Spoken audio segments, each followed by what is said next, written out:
Kalau kuasa Allah.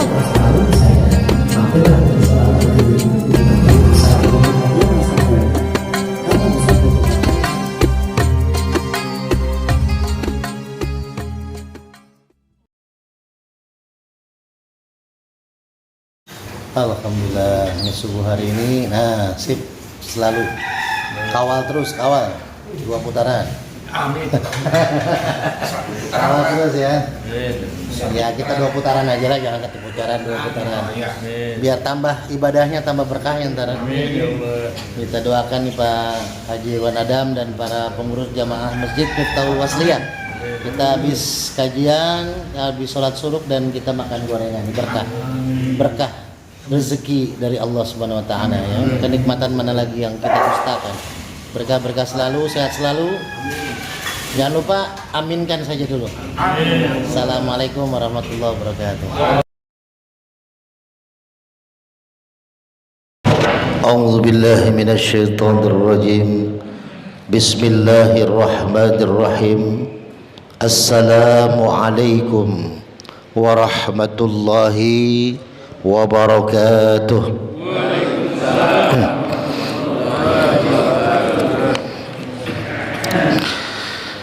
Alhamdulillahilladzi qad a'tana ni'matan katsiratan wa kabiratan lana wa hiya ni'matul imani wal islam. Ashhadu an la ilaha illallah wahdahu la syarika lah wa ashhadu anna Muhammadan abduhu wa rasuluhu la nabiyya ba'dah. Allahumma salli ala sayyidina Muhammad wa ala ali sayyidina Muhammad kama sallaita ala Ibrahim wa ala ali Ibrahim fil alamin innaka Hamidum Majid.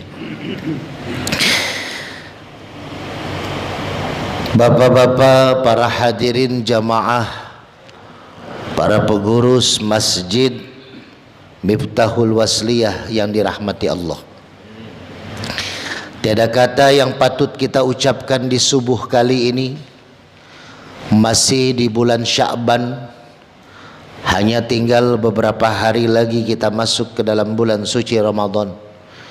Maka patut bersyukur kita masih diberikan umur, masih diberikan nikmat iman, sehat, waktu luang. Karena banyak juga mungkin saudara kita yang mau hadir tapi karena kesibukannya tidak bisa hadir untuk sholat berjamaah dan mengikuti kajian subuh ini. Maka kita bersyukur kepada Allah, kita masih diberikan waktu dan kesempatan. Karena waktu dan kesempatan itu mahal. Sampai di Al-Quran salah satu surat itu pengingat yang namanya waktu, wal asri. Karena memang waktu itu sangat mahal, waktu itu sangat penting.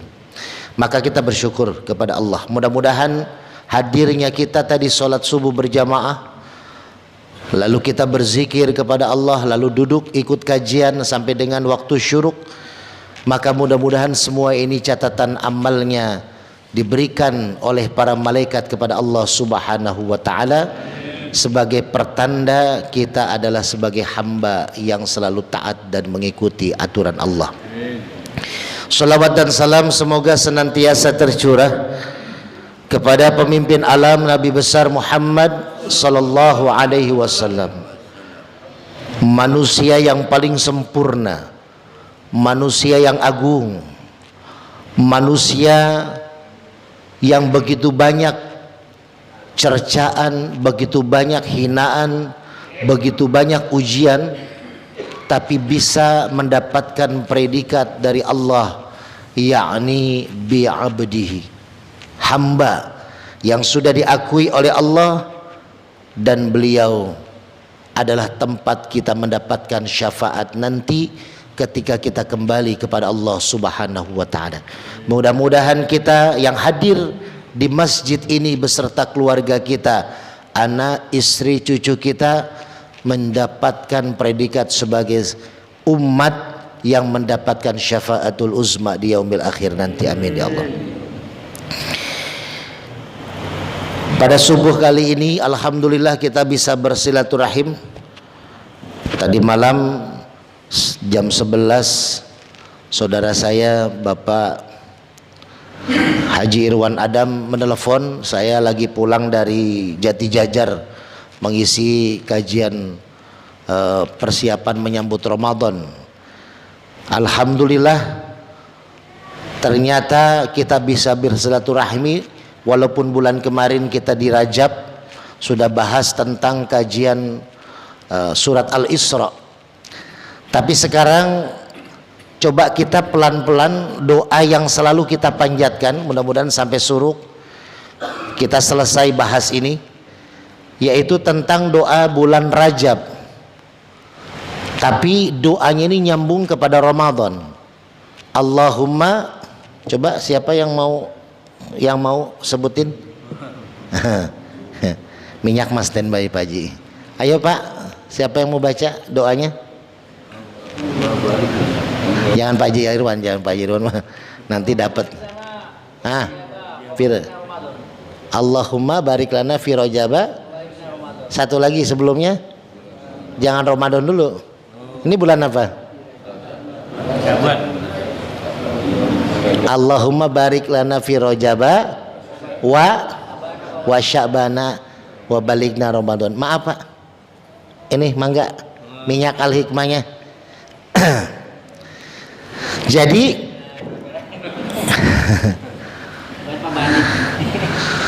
Allahumma barik lana, ya Allah berkahilah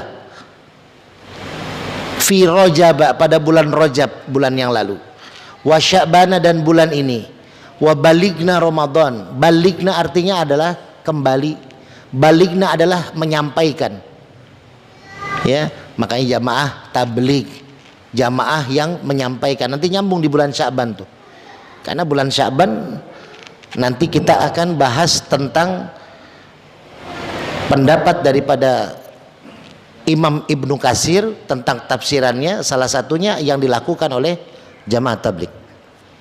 Jadi doa ini nyambung Pak, Rajab, Sya'ban, Ramadan. Ada istimewa apa? Ternyata kalau mau mendapatkan Ramadan yang berkualitas, kita harus mempersiapkannya dari 2 bulan sebelumnya. Dari Rajab.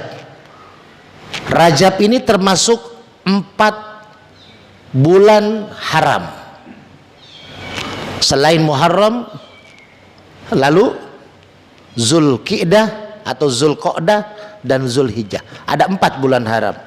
Nah, Rajab, bulan haram ini bulan yang dimana dianjurkan kita untuk meningkatkan amal ibadah kita. Salah satunya adalah puasa. Tapi kalau bulan Sya'ban itu bulannya dikhususkan. Kalau Rajab tidak disebutkan bulan Rajabnya, tapi 4 bulan haram. Jadi spesifiknya Rasulullah mengajak para sahabat untuk beribadah, wabil khusus perbanyak puasa, itu di 4 bulan haram. Tapi kalau untuk Sya'ban langsung disebutkan Sya'bannya. Jadi Rajab persiapan kita mempersiapkan sholat. Sya'ban latihan kita mempersiapkan puasa. Karena nanti bulan Ramadan 2 hal itulah kita lakukan akan semakin kuat di bulan Ramadan. Sholat semakin banyak, puasa tiap hari. Maka coba kita kupas satu-satu. Di bulan Rajab kita sudah bahas tentang perintah sholat, kejadian Isra dan Mi'raj. Maka kita masuk ke bulan Sya'ban. Ayatnya yang pertama, ya, itu adalah surat Al-Hujurat ayat 13. Kita pelan-pelan kupas nih ayatnya biar kita walaupun satu ayat tapi benar-benar memahami Pak maknanya. Dibuka dengan kalimat ya ayyuhan nas, wahai manusia. Kalau bulan puasa nanti dibuka dengan ya ayyuhalladzina amanu, hai orang-orang yang beriman. Jadi latihan di bulan Rajab Allah ingin mengetes ketika Rasulullah mendapatkan perintah sholat. Kejadian Isra dan Mi'raj, perjalanan dari Masjidil Haram ke Masjidil Aqsa, dari Masjidil Aqsa naik ke langit ke-1, ke-2 sampai ke-7, turun lagi, lalu sholat di Masjidil Aqsa Palestina, sholat pertama Rasul dan kiblat pertama saat itu, kembali lagi ke Mekah, tidak sampai sepertiga malam. Allah ingin pertama memberikan semacam hadiah kepada Rasul karena sudah diuji dengan 2 kematian orang yang disayanginya, yaitu Siti Khadijah dan Abu Thalib. Lalu Allah ingin memberikan hadiah kepada Rasulullah. Hadiah dari 2 kejadian itu adalah yang namanya sholat. Sebenarnya 2, Pak. Selain sholat, Rasul bertemu dengan Allah. Ini sebenarnya yang jarang dikupas. Sholat ini memang ibadah yang diminta oleh Rasulullah kepada Allah, karena Rasul melihat kegiatan para malaikat. Malaikat di langit pertama itu melakukan takbir dari awal diciptakan sampai yaumil mahsyar nanti, sampai yaumil kiamat. Itu malaikat di langit pertama melakukan takbir, mengagungkan Allah. Terus naik ke langit kedua, langit ketiga, itu adalah yang dilakukan oleh para malaikat. Ruku, sujud, bacaan ruku, bacaan sujud itu adalah bacaannya para malaikat yang ada di langit-langitnya itu. Maka digabungkanlah, Rasulullah ingin punya satu ibadah seperti malaikat, digabungkan yang namanya sholat. Awal 50 waktu, lalu turun atas nasihat dari Nabi Musa, ya, akhirnya menjadi 5 waktu. Maka malaikat yang di langit pertama, Pak, yang bertakbir dari awal dihidupkan oleh Allah sampai nanti yaumil kiamat, ya Allah, berikan pahala kami para malaikat di langit pertama bertakbir, berikan kepada umat Nabi Muhammad yang bertakbir dalam sholatnya. Jadi tadi kita sholat subuh berapa takbir, Pak? Takbiratul ihram yang awal, lalu kita bangun dari sujud, takbir 2 kali takbir. 2 kali kita diaminkan tadi subuh oleh para malaikat di langit pertama ketika bertakbir. Maka kegiatan inilah yang dilakukan oleh Rasulullah, kegiatan ibadah. Nah, yang ketiga, Rajab ini hikmahnya adalah untuk mengetes kepada umat, kepada sahabat Nabi tentang yang namanya keyakinan kepada ajaran Nabi Muhammad. Karena Nabi Muhammad SAW saat bercerita tentang peristiwa Isra Mi'raj, sahabat semua bertanya-tanya dalam hatinya, tapi tidak berani berkata, tapi meragukan apa yang diceritakan oleh Rasulullah. Ya, kayak kita pernah mendengar cerita-cerita. Saya, Pak, ketika jamaah tablik, ya, itu jamaah tablik itu ketika kita berjalan, ketika kita lagi syiar sore, ya, keliling ke rumah-rumah, itu diingatkan oleh pemimpin, jangan sampai kita punya niatan lain kecuali kita ingin mengajak orang sholat. Kadang lewat di Purwakarta itu kan masih lebat, Pak, pohon-pohonnya itu, Pak. Kalau musim mangga, musim rambutan, wah itu lebat sekali itu.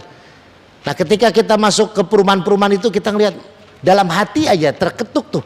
Aduh, nikmat sekali itu rambutannya, sudah pada merah. Itu saya pribadi, Pak, dengan beberapa teman, sahabat menyaksikan, betul. Langsung jatuh itu rambutan tuh, Pak. Atau paling tidak kita itu tidak jatuh, kita pas masuk ke rumah itu dikasih bungkusan isinya rambutan.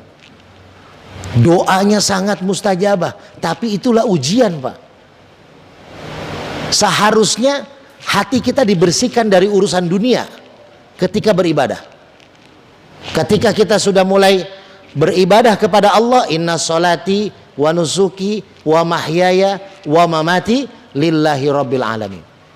Maka kejadian Isra dan Mi'raj itu mengetes para sahabat percaya tidak dengan ceritanya Nabi Muhammad. Maka Yang percaya saat itu, yang awal percaya adalah Abu Bakar, maka dikatakan As-Siddiq. Nah, maka di bulan Sya'ban ayat yang turun Al-Hujurat ayat 13 itu menerangkan ya ayyuhan nas, wahai manusia. Nanti kalau sudah lewat nih bulan Ramadan, maka Allah memanggilnya ya ayyuhalladzina amanu, karena sudah mempunyai modal di bulan Rajab dan di bulan Sya'ban, kekuatan itu. Jadi Sya'ban itu artinya adalah syu'ab, maknanya syu'ab, dari bahasa syu'ab. Apa artinya? Artinya berkelompok ya, artinya berkelompok. Ada surat Al-Mursalat, fantoliku ila salasi syu'ab, maka berpencarlah asap neraka, kata Allah dalam Al-Quran, kepada 3 asap. Jadi tungku api neraka itu menjadikan 3 asap, dibikin 3 asap. Artinya apa Pak maknanya? Kadang kita berteman, bersaudara, berbisnis, orang ketiga yang bisa mencerai-beraikan kita ya. Kadang pula orang ketiga bisa mendamaikan. Maka bulan Sya'ban ini ya, di bulan Rajab kita dilatih untuk meningkatkan kualitas sholat kita, kualitas ibadah sholat.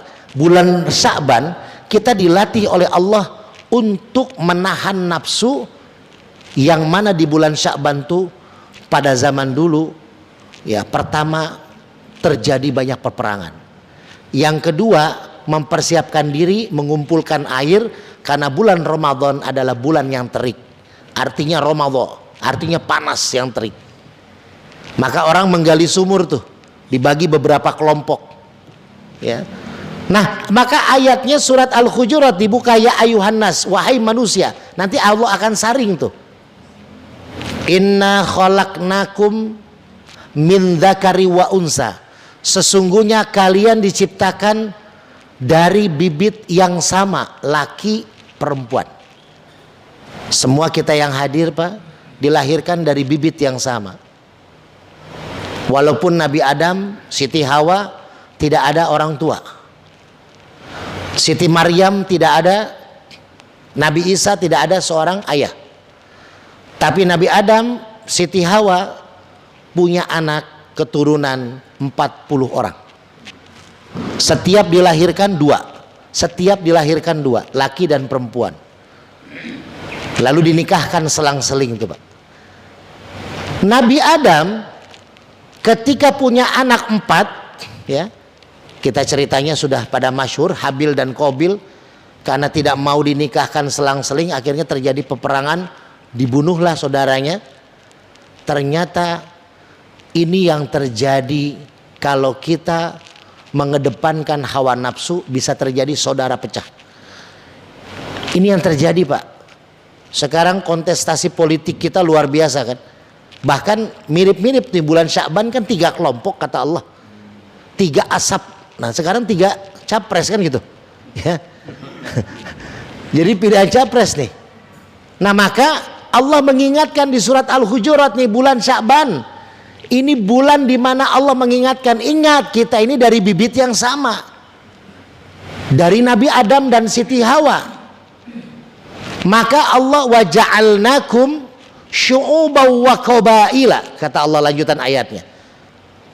Dan kami jadikan kalian, setelah kita diberitahukan oleh Allah kita ini dari bibit yang sama, dari Nabi Adam dan Siti Hawa, lalu kita dari orang tua yang sama, laki dan perempuan, seorang ayah dan ibu, maka waja'alnakum, kata Allah, syu'uban, kalian aku ciptakan berbangsa-bangsa, bersuku-suku. Syu'uban, syu'uban itu asal kata dari Sya'ban, dari syu'ab, artinya Sya'ban. Jadi makanya bulan Sya'ban ini bulan dimana orang mulai mencari kelompok-kelompoknya. Ya sekarang udah luar biasa, kelompok A, kelompok B, kelompok C gitu kan. Nah maka tugas kita setelah kontestasi selesai, kita kawal sampai betul-betul kita lihat hasil Tidak boleh ada kecurangan insya Allah di sana. Tapi setelah itu, ayo kita damaikan kembali untuk menyambut bulan Ramadan. Masalahnya penghitungan sampai bulan Ramadan ya Pak Haji, sampai tanggal 20. Nah ini jangan sampai terjadi perpecahan Pak. Kita wajib menjaga keadilan, kejujuran, tapi dengan apa? Dengan hikmah Rajab dan hikmah Sya'ban. Rajab mengingatkan kita bagaimana Allah menguatkan sholat kita di bulan Rajab, lalu menguatkan puasa kita di bulan Sya'ban, dan menguatkan persaudaraan kita di surat Al-Hujurat ini. Untuk apa nih Allah membuat kelompok-kelompok? Ya, Nabi Adam saja dengan Siti Hawa turun dari surga itu dipencar dua. Bertemulah di padang Arafah. Maka lita'arofu, untuk saling mengenal, untuk saling silaturahim. Ini yang dikuatkan oleh Allah Subhanahu wa ta'ala, bahwasanya kita semua harus bersatu dalam berbagai macam perbedaan pendapat, perbedaan pandangan. Bersatu dalam ibadah. Tahun yang lalu Pak, sebulan sebelum puasa ya, jadwal saya tarawih sudah full. Tapi tahun ini sudah 10 hari, ketua masjidnya rata-rata WA saya saat masih ngurusin surat suara saat masih ada di kecamatan tat. Ya rata-rata kan karena ketua DKM, bahkan ada masjid-masjid yang dipakai buat TPS. Jadi belum selesai tat, jadi belum bikin jadwal puasa. Karena masih ada jadwal yang belum selesai. Nah, maka kita kembali kepada hitoh bahwasanya persiapan di bulan Ramadan ini kita harus siapkan di bulan Rajab dan Sya'ban. Ini 2 bulan yang sangat mulia Pak. 2 bulan yang sangat indah. Lalu saya ingin bahas tentang masalah di bulan Rajab ketika Rasul punya masalah Pak. Ketika Rasul punya kesedihan. Karena Rasul ketika ditinggalkan oleh 2 orang yang mulia ini, Siti Khadijah dengan Abu Thalib, ini Rasulullah bentengnya agak mulai longgar. Maka Rasul berpesan kepada orang-orang yang punya masalah, orang-orang yang punya kesulitan, ya, wabil khusus kesulitan kehidupan, ketenangan hati, bukan masalah ekonomi saja Pak. Maka lakukan 6 hal. Lakukan 6 hal ketika kita punya masalah, kata Rasulullah. Yang pertama, ini saya akan ibaratkan gini Pak. Ada seorang, kalau pakai cerita kan biasanya cepat nangkep ya Pak ya. Ada seorang suami, seorang laki, jadi dia sama istrinya ini lagi pisah ranjang. Si fulan ini, suami ini lagi pisah ranjang sama istrinya. Kenapa? Karena istrinya minta cerai, minta talak. Alasannya apa? Alasannya karena suaminya selingkuh. Nah itu Pak ya. Ini kalau selingkuh itu kan rata-rata begitu tuh. Kalau istri dibawa susah, banyak yang kuat. Istri dibawa hidupnya prihatin, banyak yang berhasil. Tapi kalau istri diselingkuhin, nah hati-hati tuh Pak. Ya. Nah suaminya sudah bilang sama istrinya, sudah bela diri, mah saya kan selingkuh nggak sengaja mah. Nah gitu. Kira-kira gitu katanya Pak. Kenapa selingkuh nggak sengaja? Karena suaminya ini kebetulan dia kerja di Kalimantan. Dia kerja di Kalimantan, barang-barang bekas Pak. Ya, jadi kalau ada barang-barang bekas terus dibersihin sama dia, alat-alat berat, lalu dibersihin dijual lagi. Itu kalau di Kalimantan tuh banyak penampung-penampung alat-alat berat. Jadi dia tuh karena bergelimangan harta, ya, maka dia hidupnya pun ya kemana-mana lah, minum segala macam. Ya nggak semua orang yang berlimpah harta begitu. Tapi kebetulan imannya juga kurang kuat. Nah satu saat tendernya lagi jatuh nih Pak. Akhirnya dia punya masalah, larinya kemana? Ya ke minum. Karena tidak ada iman. Mampirlah dia di satu tempat minum-minuman. Lalu ketemulah dengan perempuan-perempuan yang memang tidak dia kenal. Sama-sama minum, sama-sama mabok. Ya, pulang bareng. Kalau orang mabok kan setengah sadar ya. Bahkan banyaknya nggak sadar. Masuklah ke sebuah hotel, terjadilah perselingkuhan. Besok paginya bangun tuh si suami sama si perempuan yang baru ketemu tuh. Lalu kata si perempuannya apa? Kita sama-sama nggak sadar, kita sama-sama mabok, ya sudah kita lupakan saja kejadian ini. Oke, kata laki-laki. Jadi sama-sama lupain, Pak. Tidak terjadi perselingkuhan karena nggak ketahuan. Tapi setelah 4-5 bulan datanglah si perempuan yang ketemu semalam itu. Diketok pintunya, yang bukain suaminya. Istrinya melihat dari belakang. Diceritakanlah bahwasanya dia hamil. Nah ini yang terjadi nih, punya masalah nih. Istrinya minta cerai. Masalah yang kedua, rumahnya itu mau disita Bang. Jadi ini kejadian nih Pak, istrinya datang ke rumah. Jadi istrinya sudah berapa bulan pisah rumah. Ya, pisah rumah, dia tinggal sama orang tuanya, lalu dia datanglah pada hari Minggu. Dia bilang sama sama suaminya nih, "Mas, nanti besok saya tunggu di pengadilan agama. Tolong Mas bawa buku nikah, saya sudah mendaftarkan, ini surat panggilannya ke pengadilan agama." Hari Senin tuh. Nah ini hari Minggu. Lalu yang kedua, orang bank datang. Si istrinya sudah pulang ke rumah orang tuanya, orang bank datang Pak. Orang bank datang lalu dia bilang, si orang bank ini, "Bapak besok hari kalau Bapak belum bisa bayar utang, belum bisa bayar hutang Bapak ke bank, berapa? 15 juta? Ya 15 juta Pak. Tapi kalau 15 juta walaupun mungkin gak terlalu besar, kalau lagi mentok mah susah Pak. Mungkin pernah Bapak merasakan, kita merasakan, lagi jangan 15 juta, 1 juta aja. Padahal kita rumah ada, mobil ada misalkan. Tapi kalau mentok lagi butuh 1 juta nggak ada, benar-benar sulit. Ini 15 juta dia harus bayar ke bank. Kalau besok pagi jam 9 belum ada, maka rumah diambil oleh bank. Itu masalah yang kedua tuh Pak. Mungkin kita punya masalah, salah satu dari yang saya ceritakan. Masalah yang ketiga, masalah anak. Hari Minggu tuh anaknya main bola keluar, pulang, dia cerita sama ayahnya. Sore hari, "Ayah, besok sama guru suruh bayaran. Sudah 6 bulan ayah belum bayaran sekolah. Ayah lupa," katanya, saking sibuknya ayah nyari duit, nyari tender. Berapa sebulan? 50.000. 6 bulan 300.000. Kecil Pak. Kalau ukuran lagi ada duit. Kalau nggak ada duit juga sumpek. 3 tuh Pak. 3 masalah besar yang bersamaan datang di hari Minggu. Tapi nanti dari kisah ini tanpa sengaja si fulan ini, si suami ini, si laki ini, si seorang bapak ini melakukan 6 hal yang dianjurkan oleh Rasulullah untuk mendapatkan solusi ketika punya masalah. Yang pertama masalah istri minta cerai.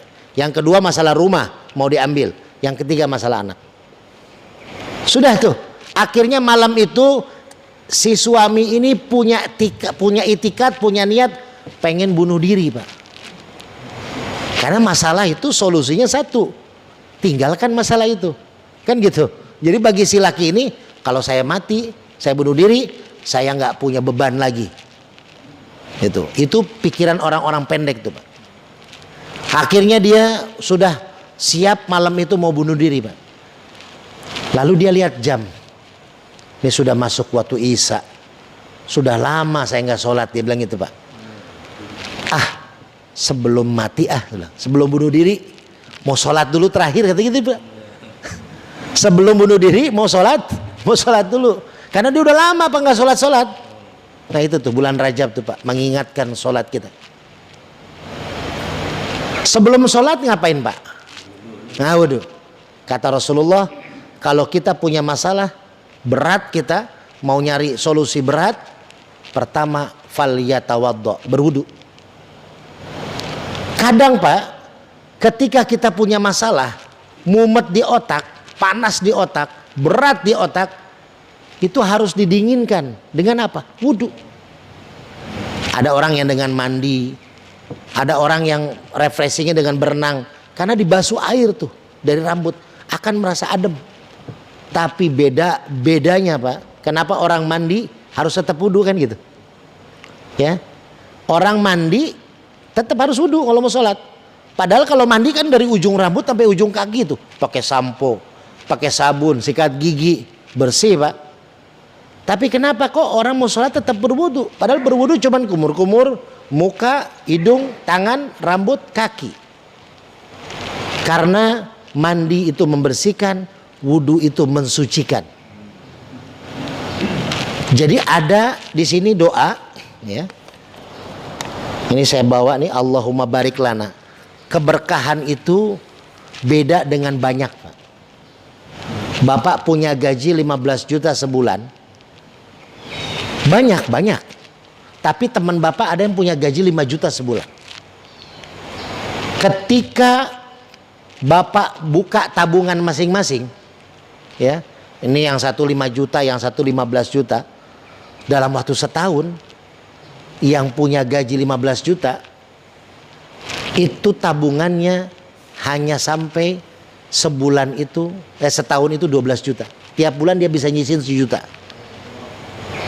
Tapi yang 5 juta dia bisa nyisin tiap bulan 2 juta. Berarti lebih gede yang 5 juta. Berkah yang mana? Ya dua-duanya berkah karena uangnya masih ada sisa kan gitu. Kan kalau yang gak berkah itu kita dapat 5 juta, pengeluarannya 10 juta. Ada aja Allah kasih tuh. Motor rusak lah, keserempet mobil lah, mobilnya harus dibetulin, atau anak sakit. Mungkin itu kurang keberkahan. Bukan berarti kita nggak ada berkah, kurang keberkahan. Makanya kalau kita dikasih ujian, ya Allah ini anggap aja kita kurang sedekah. Maka kita sedekah nih apa yang kita alami sekarang. Maka si fulan ini sebelum wudu diri, dia ngambil wudu Pak. Ngambil wudu, dia pakai yang wajib tuh Pak, nggak kumur-kumur, nggak hidung, langsung muka. Ketika air basuh ke muka, muka yang dibasuh, hati si orang ini yang tenang. Makanya Rajab mengajarkan kita tentang sholat Pak. Tapi Rasul mengajarkan kita persiapan istiqdad sebelum sholat. Para ulama menjelaskan wudu yang baik. Jadi makanya pertama jaga wudu. Ya, apalagi kalau di tabligh sudah biasa tuh. Kalau batal wudu. Ya, Imam Ghazali pernah saya ceritakan dulu.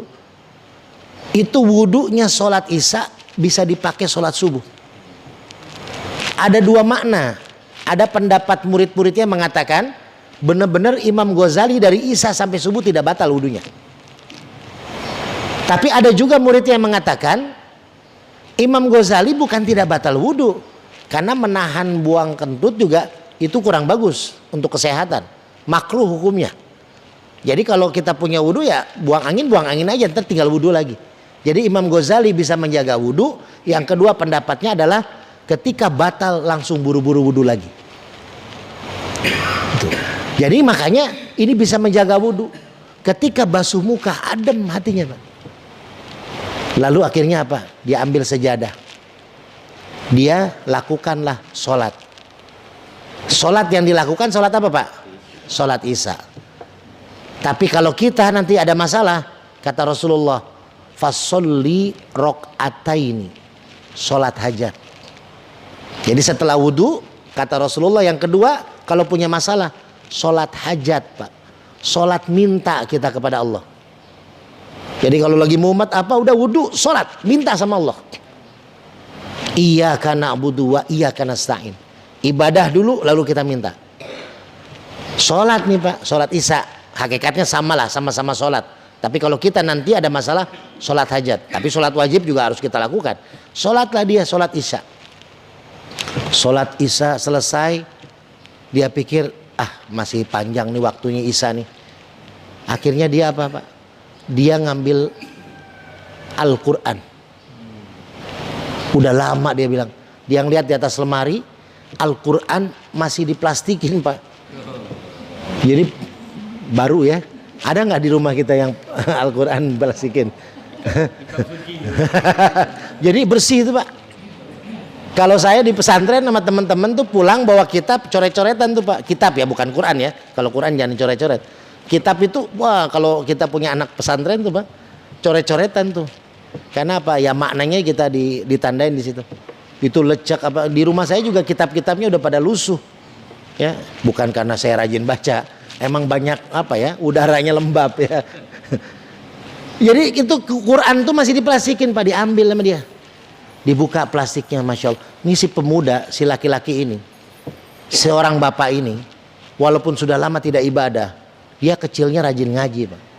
Mungkin ada dari kita yang dulu kecilnya rajin ngaji, dulu kecilnya bareng-bareng dengan orang tua kita, ingat kita dibawa ke apa namanya ya, surau ya Pak ya. Kan dulu maghrib sampai isya tuh Pak, coba kita dengarkan rumah-rumah tuh suara ngaji Quran tuh bergema Pak. Anak-anak ngaji di surau, ibu-ibunya ngaji di rumah, maghrib sampai isya.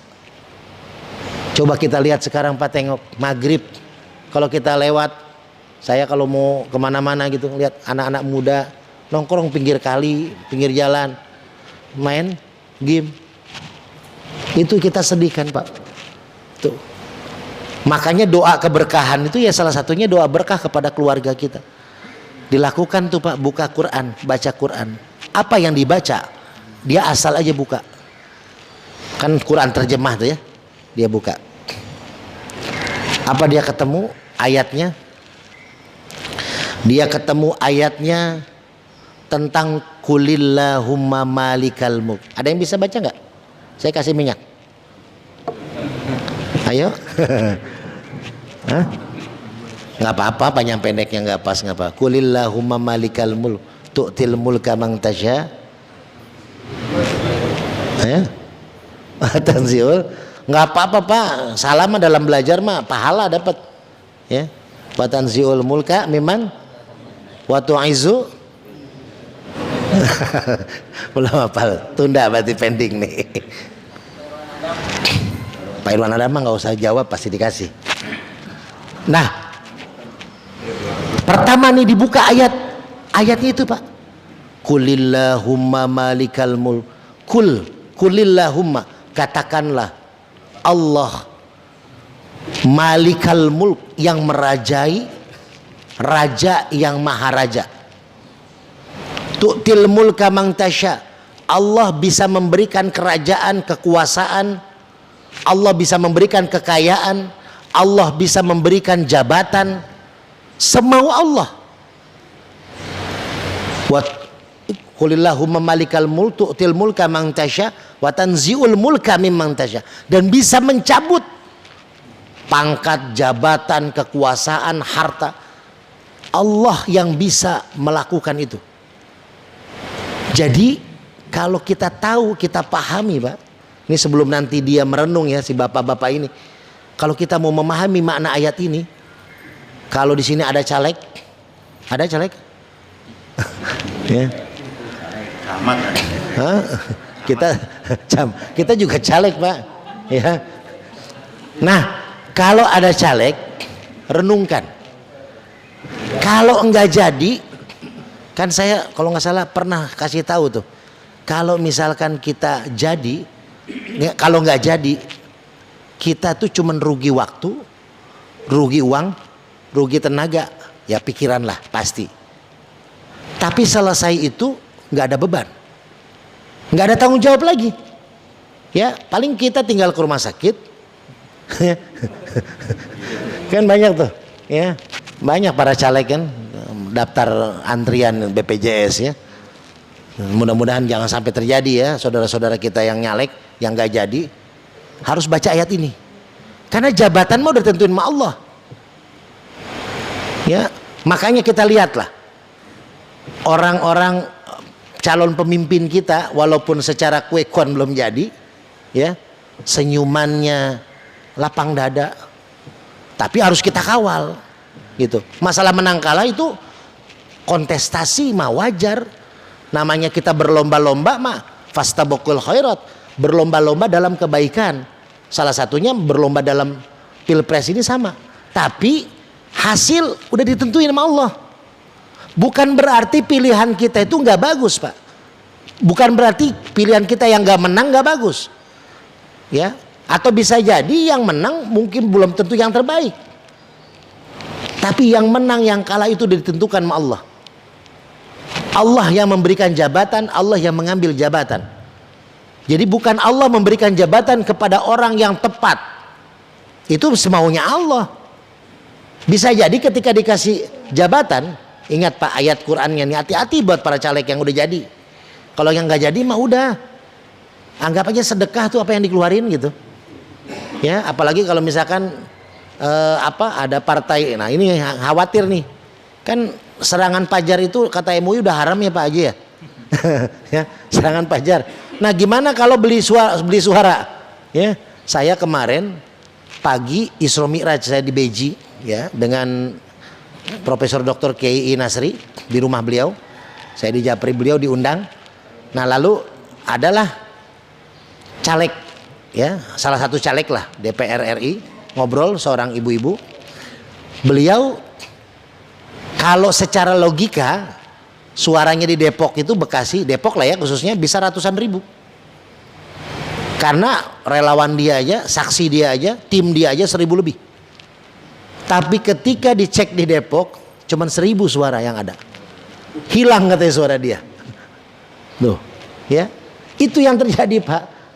Ternyata suara juga ada yang beli kan itu. Misalkan nih ada satu partai itu 3 yang lolos, 3 nggak lolos, ya. Nah sebenarnya yang nomor 3 juga kurang lengkap nih, kurang suaranya, bisa beli itu sama yang calon yang keempat, kelima, keenam. Tuh, ya ganti rugi masa kampanye lah gitu. Maka ini harus dirubah nih, mudah-mudahan ke depan politik kita dirubah nih. Jangan sampai ya kalau udah jual beli suara, sekarang katanya berapa puluh miliar itu untuk menjadi DPR RI. Ini kalau begini terus kan ya itu tadi Pak, yang ada minta balik modal. Padahal dalam Al-Quran Allah mengingatkan tuh, kullu nafsin dha'iqatul maut wa nabluukum bisyarri wal khairi fitnah. Setiap manusia pasti mati, itu udah pasti. Tapi kata Allah, ingat ayat selanjutnya, wa nabluukum. Nah sebelum kamu mati, aku akan uji kata Allah, bisyarri wal khairi fitnah. Dengan keburukan dan kebaikan, itu adalah fitnah. Kita anggap ujian itu kalau kalah. Kalau caleg kalah, ujian dia. Padahal ujian sesungguhnya kalau dia menang. Umar bin Khattab ketika menjadi khalifah, beliau menangis di masjid. Enggak tidur Pak. Di masjid nangis ketika terpilih. Kata istrinya, ditanya malam-malam, istrinya yang nyamperin ke masjid, ditanya, kenapa engkau suamiku kau malah nangis? Seharusnya kan seorang yang terpilih menjadi pemimpin, dia harusnya merasa senang. Ya, belum menang aja udah. Nah, syukuran, bikin nasi kuning Pak, ya. Bikin nasi kuning, bikin wah syukuran. Padahal ketika terpilih, disitulah mulai malaikat mencatat dia tuh. Setelah terpilih ya, terpilih bener, bukan terpilih. Itu akan tertulis tuh malaikat 2 menjaga dia. Kalau dia baik akan dicatat baik. Kalau buruk sampai 5 tahun Pak, diikutin malaikat tuh. Kalau umurnya nyampe 5 tahun. Kalau sebelum 5 tahun kepleset, nah repot. Inilah Pak ujian sesungguhnya caleg. Makanya kalau para caleg dengerin ini, ya sebenarnya yang menang pun bersyukur kalau dia bisa menjaga visi misinya terlaksana. Itu. Makanya dengan doa, kalau kita misalkan milih pilpres, ya, nah menang pilihan kita, kita doakan mudah-mudahan beliau bisa menjaga amanah dari visi misi yang disampaikan. Kalau belum menang, kita doakan mudah-mudahan Allah memberikan kita pemahaman bahwasanya pilihan kita yang kita anggap baik ini walaupun tidak jadi, tapi diberikan kesabaran, dan yang menang mudah-mudahan tidak zolim dengan kepemimpinannya. Karena kan kita memang tidak serak dengan pemimpin yang jadi misalkan. Nah kita doakan mudah-mudahan tidak ada kezoliman yang terjadi kepada kita semua. Itu. Jadi karena memang masalah pemimpin ini dari zaman dulu Pak. Tapi Umar sudah mengajarkan, Nabi Muhammad sudah membimbing. Ketika dapat amanah, jangan merasa bahagia. Dulu di pesantren Pak, kalau kita rapat ditunjuk menjadi ketua apa, bacanya apa? Bisa astagfirullah, bisa innalillah. Kalau sekarang alhamdulillah. belum menang juga ya. Alhamdulillah gitu. Makanya ini Pak, yang kedua, yang ketiga dilakukanlah si bapak ini melakukan baca Quran. Qulillahumma malikal mulk tu'til mulka man tasya wa tanzi'ul mulka mimman tasya. Langsung ingat dia, oh iya ya, dulu saya pernah ngaji. Apa yang saya sekarang punya itu kan titipan. Ya, kalau kata MZ dulu kita kayak tukang parkir. Ya, punya mobil mewah, tukang parkir diambil nggak marah tuh. Ya. Ya orang titipan kan gitu, Pak. Nah, kita diambil, istri diambil, anak diambil, ya. Nggak akan marah kita harusnya kalau kita anggap itu sebagai amanah titipan. Gitu. Tapi kita wajib menjaga titipan.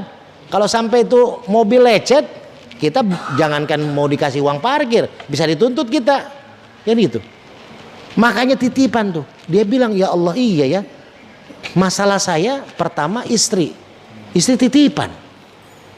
Kalau dia memang pengen balik, pengen kembali ke orang tuanya, atau pengen meninggalkan saya, udahlah, saya pasrahkan.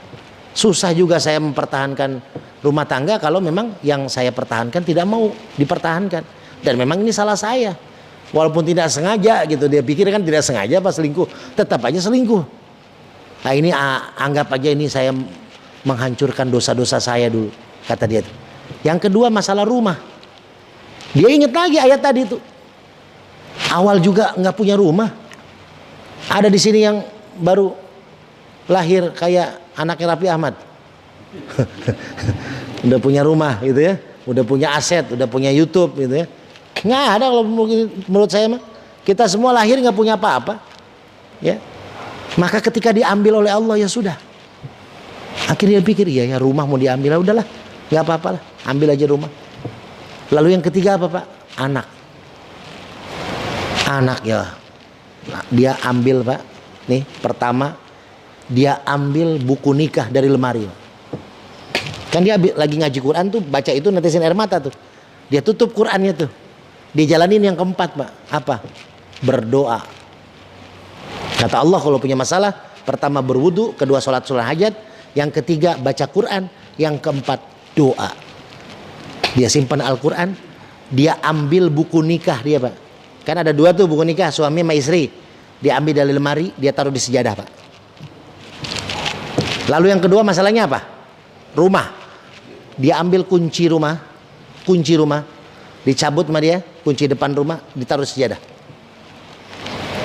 Dia bilang apa? Ketika dia berdoa sama Allah, ya Allah, ini buku nikah, saya pasrahkan istri saya kepadamu ya Allah. Besok hari saya akan ke pengadilan, saya bawa buku nikah nih, istri biar gampang nanti daftar pengadilannya. Lalu masalah rumah ya Allah, besok si ini datang mau nagih, ya udah saya nggak punya duit, 15 juta, jangan 15 juta buat bayar sekolah anak aja nggak bisa. Saya akan serahkan kuncinya. Yang ketiga masalah anak, dia masuklah ke, ini abis dia ini doa nih Pak, abis doa dia di depan sejadah, lalu dia masuk ke kamar anaknya yang laki. Jadi si bapak ini punya anak dua Pak, laki-laki dua-duanya. Ya, jadi anak pertamanya ini SD kelas 5, anak keduanya ini belum sekolah. Nah yang anak keduanya ini ikut sama ibunya tuh ketika pisah ranjang tuh. Si anak lakinya yang gede ikut sama bapaknya. Si anaknya lagi tertidur pulas Pak, dibuka pintu kamar, dia lihat anaknya tertidur pulas. Dia cium kening anaknya Pak. Ini yang membuat kita berat. Mungkin istri walaupun kita berat, ya, tapi ini anak lebih berat. Dicium kening anaknya Pak. Bentar nggak apa-apa ya. Dicium kening anaknya, lalu dia bilang apa? Nak, besok ayah serahkan kamu kepada ibu kamu nak. Ayah pasrahkan nak. Nih Pak, yang kelima pasrah. Yang kelima apa? Pasrah, ikhlas. Dia ikhlaskan tuh istri, dia ikhlaskan tuh rumah, dia ikhlaskan anak Pak. Dia ikhlaskan anak. Aku akan berikan kamu ke ibu kamu nak. Mudah-mudahan kamu dapat bapak yang lebih baik daripada ayah. Tuh Pak, berat, dia lebih nangis, dia netesin air mata ketika dia menyerahkan anaknya. Lalu dia kembali duduk di sejadah, dia zikir. Qulillahumma malikal mulk tu'til mulka man tasya. Ini salah satu nih Pak, zikiran. Pakai Pak. Ya, zikir ini. Qulillahumma, apalin, kita zikirin tuh. Itu kalau kita punya masalah zikir terus. Lalu yang keenam apa Pak? Tanpa sengaja dia merenung. Oh iya ya, yang diambil kan rumah besok. Kan isi rumah ada. Isi rumah kan nggak diambil Pak. Kalau diambil bank apanya? Rumahnya doang. Isinya enggak. Oh iya, ada kulkas, ada meja makan, ada kunci mobil 3, kuncinya doang. Ya. Mobilnya mah nggak ada. Ya bagaimana kalau ada mobil bisa jual mobil kan itu. Jadi masih ada perabotan tuh Pak, ada lemari, ada baju. Dia bilang besok pagi habis sholat subuh saya mau ke masjid. Habis sholat subuh saya mau buka pintu, saya umumin di masjid. Kalau tetangga ada yang butuh lemari, ambil. Ada tetangga butuh rumah, butuh TV, ambil. Ya, apapun mau ambil. Saya ikhlaskan, saya hanya lepaskan ini semua. Saya cuma bawa baju berapa biji. Tuh Pak, udah dipasrahkan Pak, udah ikhlas. Akhirnya dia zikir sampai dengan waktu mau subuh, dia sholat subuh berjamaah. Lalu sholat subuh berjamaah, ya, dia pas habis sholat dia melihat Pak, ya sekitar suruk inilah jam 6. Lah tuh ada tamu Pak. Kan rumahnya dengan masjid dekat tuh ya, kayak di seberang lah. Kok depan rumah saya ada yang ngetok-ngetok pintu, ada yang berdiri depan rumahnya. Kan ini baru jam 6 nih.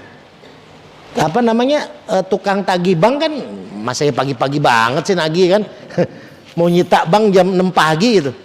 Pas waktu suruk, akhirnya dia sholat suruk dulu, ya, makan gorengan, teh kalau ada nggak? Ada. Akhirnya dia pulang tuh Pak, dia samperin, ada apa ya Pak? Pas ditengok tamunya, teman lama dia Pak, teman bisnis dia yang udah lama bertahun-tahun nggak ketemu, langsung dipeluk. Masya Allah, ya masuk. Mau makan apa? Tapi makan mie aja ya, karena yang ada cuma mie kata dia. Terus yang kedua dia nanya, mau apa? Mau kopi? Apa mau teh? Mau susu? Tapi air putih aja ya, karena nggak ada yang lain. Itu yang saya tawarin. Dia ke belakang lah bikin mie Pak, bikin mie pakai cacak cabe, itu enak tuh habis suruk ya. Cacak cabe pakai tomat itu ya. Dia masak sendiri, dia netesin air mata tuh Pak, sambil masak mie, sambil bikin teh. Ya Allah, dulu mah yang begini-gini istri saya nih yang ngerjain. Sekarang saya ngerjain sendiri tuh Pak. Orang yang sudah hatinya mulai terbuka ya sama Allah, udah dekat sama Allah, dia lebih peka Pak. Kalau kita lagi ribut, kesel sama istri ya, ketika kita udah dekat sama Allah, zikir apa? Adem Pak. Makanya kalau ribut lagi beda pendapat sama istri, jangan keluar rumah, jangan tinggalin Pak. Apa? Kita ingat, ambil buku nikah, kita lihat, oh iya ya, dulu istri saya mah cantik di foto nikah ya.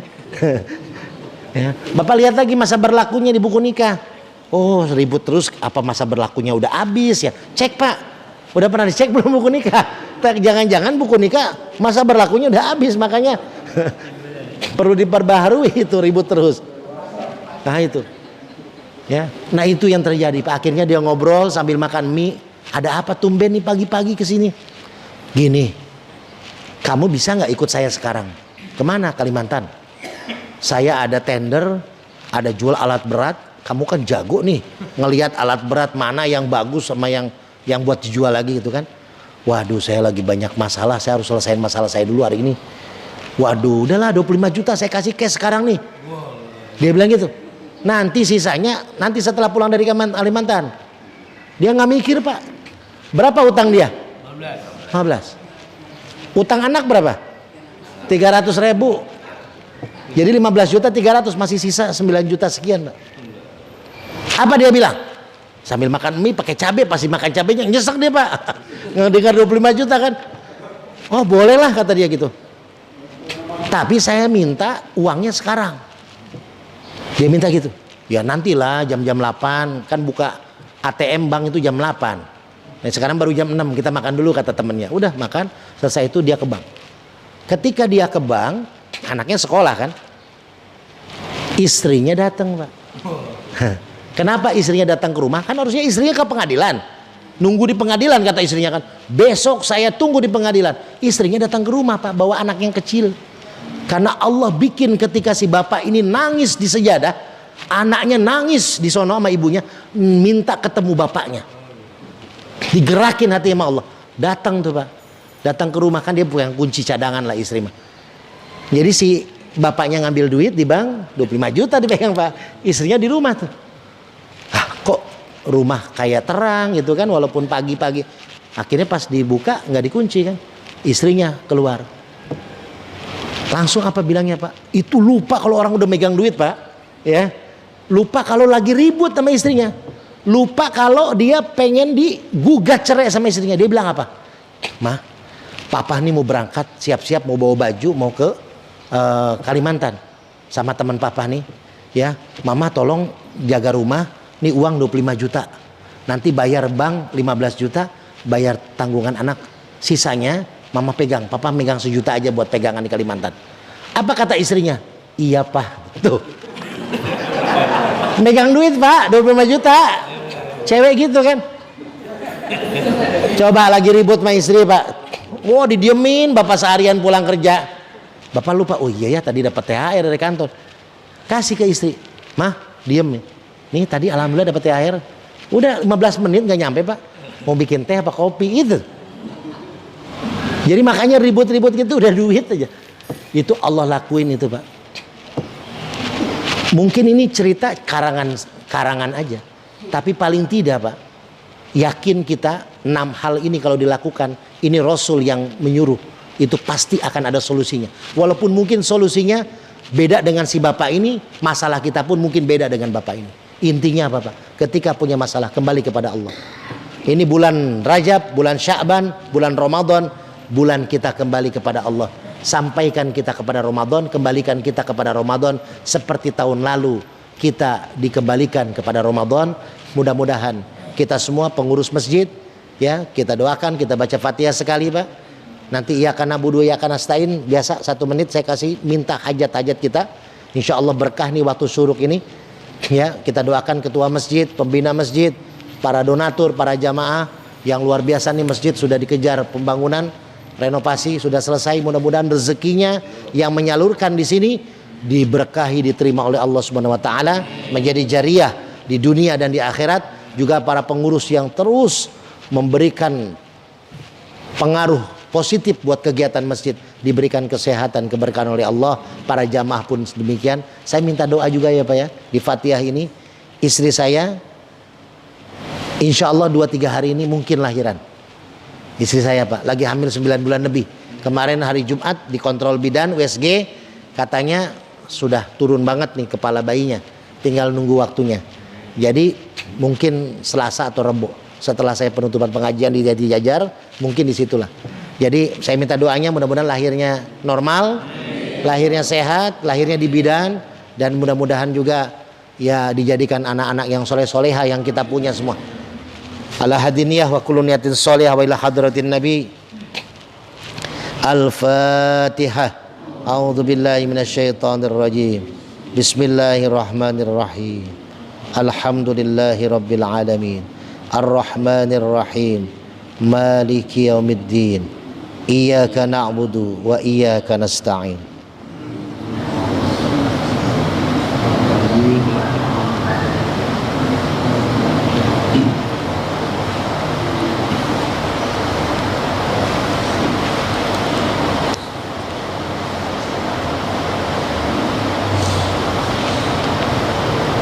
Ihdinas siratal mustaqim. Siratal ladzina an'amta 'alaihim ghairil maghdubi 'alaihim waladdallin amin. A'udzu billahi minasyaitonir rajim. Bismillahirrahmanirrahim. Allahumma shalli ala sayyidina wa habibina wa syafi'ina wa karimina wa zukhrina maulana Muhammad wa radhiyallahu an sahabati Rasulillahi ajma'in.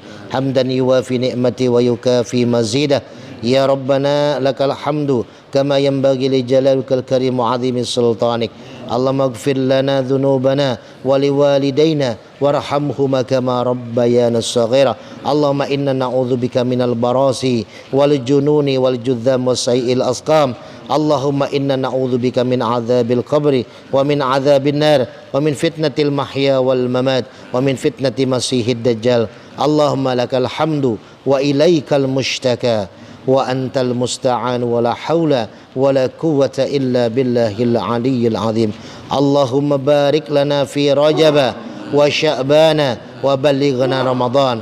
Rabbana atina fid dunya hasanah wa fil akhirati hasanah wa qina adzabannar.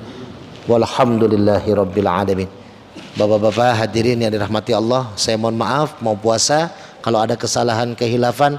Mudah-mudahan kita masuk di puasa dalam hati yang bersih dan pikiran yang jernih. Kita doakan kita diberi pemimpin yang adil, yang bijaksana, yang jujur, yang bisa memberikan manfaat buat umat dan rakyat.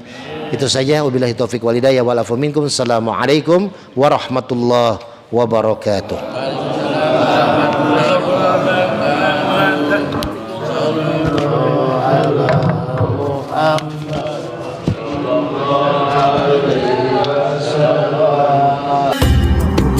Hamil istri. Kalau kuasa Allah